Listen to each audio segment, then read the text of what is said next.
मैं भारतीय जनता पार्टी से ये जानना चाहती हूँ कि उन्होंने गोवा में सरकार कैसे बनाई, उन्होंने मणिपुर में सरकार कैसे बनाई, बिना बहुमत के कर्नाटका में सरकार कैसे बनाई, बिना बहुमत के मध्य प्रदेश में सरकार कैसे बनाई, बिना बहुमत के अरुणाचल प्रदेश में सरकार कैसे बनाई, कैसे विधायक दूसरी विपक्षी पार्टियों से भारतीय जनता पार्टी में पहुंच जाते हैं।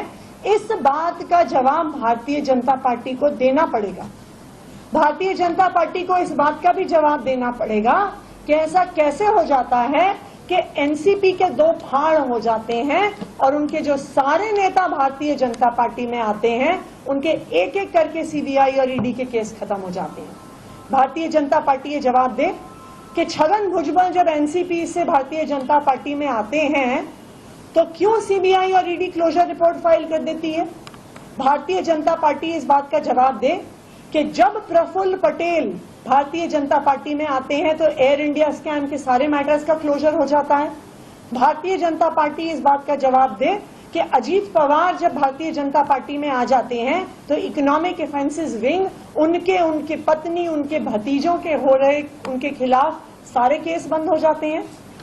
तो operation lotus Bharatiya Janata party का जग जाहिर है।